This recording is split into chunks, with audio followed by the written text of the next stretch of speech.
Hey, and welcome back. This is Pamela with Pamela's Tarot Tales, and I am happy to be back. And I totally did not want to disappear, but all technology has crapped out on me, and now I have at least a way of making some videos again. So, welcome back. I am excited to share with you as I'm cramming in and catching up.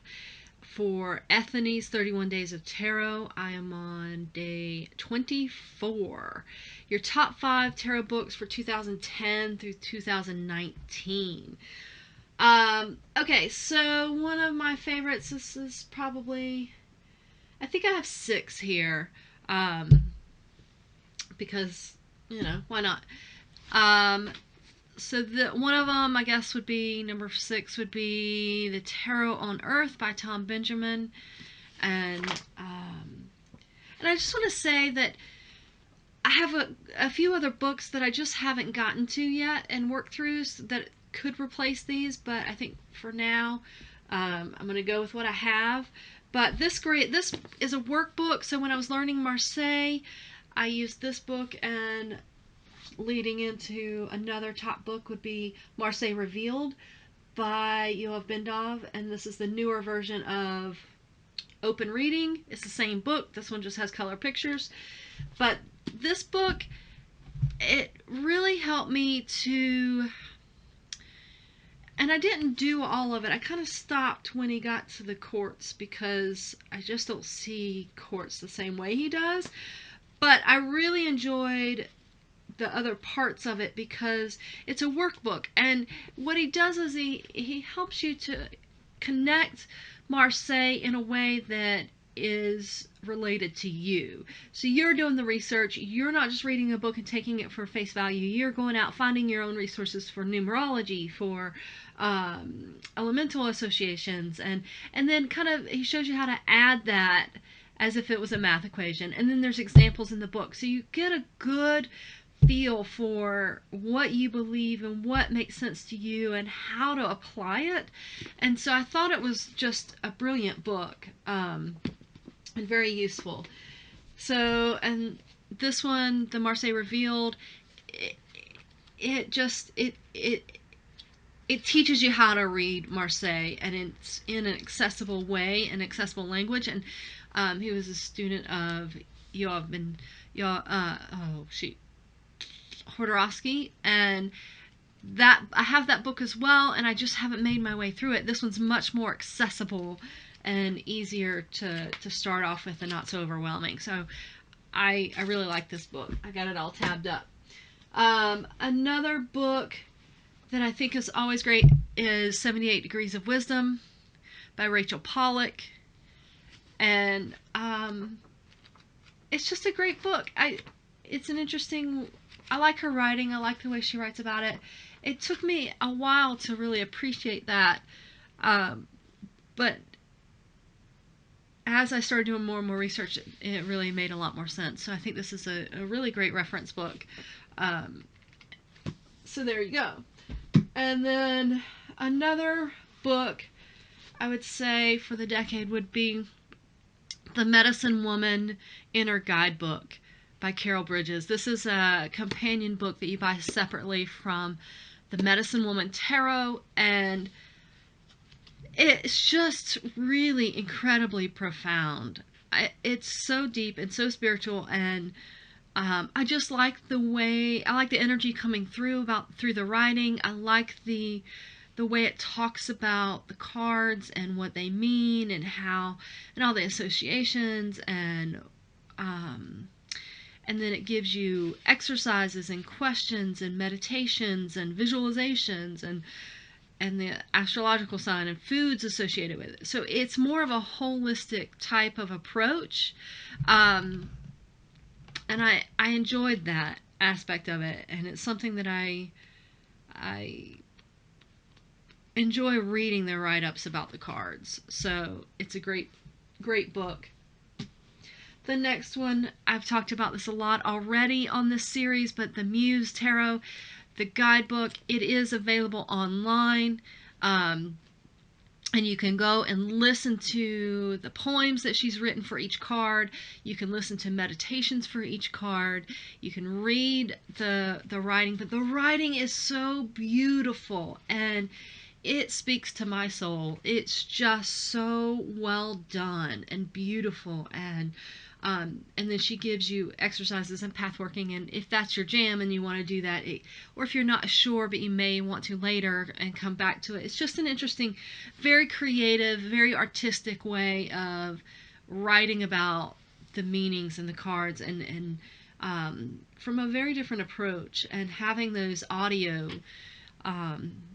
sound clips and the poetry, and it's really beautiful, and I'm glad I have the printed version, but I'm also glad that I can go online and look at. So, and then I would say probably my number one book, and it's a new one for me, and it's another guidebook. The Wild Messenger's Alchemical Tarot is absolutely incredible. I mean, the book, let me put it this way. My mom, who doesn't do tarot, she's open to it, but she will come in and say, Pamela, can I look at that book? And she'll just open it up to a page and she'll read about that animal and that meaning and that write-up that's in here. And it's so profound, and it's so, I don't even know how to describe it. This book, it gets me every time, and it's so loaded, and it just hits home every time. Every time I pull a card, I'm pulling cards every week, and sitting with the message and really getting to know that animal and that meaning, and then another layer on top of that is the alchemy of that, and every card is associated with alchemy. And I don't know anything about alchemy, so it's a learning experience, and it's just so beautiful and so empowering and incredible. And it also has an invocation for every card. So you are invoking this energy of this animal and invoking that spirit and asking for its guidance and asking it to show you and have it pull into your life. And it's just, it's really, really, really well written. And it doesn't shy away. I mean, it's color, it's hardbound, every page, it has quite a few pages for each write-up. Even in the minors, there's quite a few pages per write-up. There's like 2 pages per write-up. It's just so good. It is so good, and I'm so grateful that this was gifted to me and has come into my life, because it truly is a deck that I'm willing to work hard to really embrace and embody all of these energies and imbue all of this wisdom that's in this book, because it's just so good. If it didn't overwhelm me, I would just sit and read the book. But it overwhelms me because it's so powerful. So that is The Wild Messenger's Alchemical Tarot Guidebook, and that's by Lola Pickett. And the art is by Tanya Castile. So good. All right, so am I going to do the next one? Yeah, I'm going to go ahead and bust out 2 more real quick. So, if you could meet any tarot creator, author, who, and when? I don't know, this one's kind of tough for me, but I would say maybe Chris Ann, because the creator of the Muse Tarot, just because I think she's brilliant, and she seems very uplifting and positive and spiritual and light-oriented, but yet doesn't shy away from any shadow kind of stuff. And I think that just the way her mind works, and she's created so many beautiful, empowering decks, and they're not about publishing to publish. They're about really putting herself out there in a way that is wanting to empower others, and I think that is so honorable, and I would just love to talk to her. I think she would be super fun and easy to talk to. I just feel like we'd get along, so it'd be cool to meet her. Next. Sorry, my computer is bouncing around. Show us your tarot journal if you have one. Okay, this could potentially be a long prompt, but I'm going to make it short. I'm going to link a video I did about me and my journey with tarot journaling. It is not pretty. It is not easy. So I will just show you a visual of what I'm doing now, and I'll link you, and I'll refer you to that video because I have not found a way that I love to journal just yet, but I'm going to show you what I have. So right now I am working with the Moon Planner, the Mini Moons Planner. It was gifted to me by a friend, and it's got spaces for tarot stuff, which I haven't filled out all of it yet, but I am working with it each week. And what I started off trying to just fill out you know, my daily stuff, but it doesn't work for me as a planner. And I don't think any planner would work for me as a planner that's preset with all these small spaces. Even though I write small, I don't like feeling boxed in, but I do like the write-ups that are in there and the prompts, so I will write in those. And but what I've started doing is I did the full moon spread and filled that out. But what I've decided to do is to make this for my my study with the wild messengers, so that I can just do some writing in there and kind of ignore the prompts and just do this as a time to study the moons and that cycles and how that kind of plays with the animal energies that are coming through. Gosh, this is bouncing. So that's kind of my start with that one. I'm not really sure just yet, but what I'm mainly doing is in my bullet journal, I will pull 2 cards, and I try to do this every day. It doesn't happen every day, but it's a thing that I'm working on. And I will pull 2 cards, and I will create a short poem based on the cards that I pulled. And then I write it in my bullet journal, and I highlight it. And then like here's one that I pulled from the Muse Tarot and Sacred Creators Oracle. I had pulled the 2 of Cups, which is 2 of emotions, 6 of emotions, which is 6 of cups, and the edge of evolution feels messy, number 40 from Sacred Creators Oracle. And I wrote, pining for simpler times won't help you reach the divine.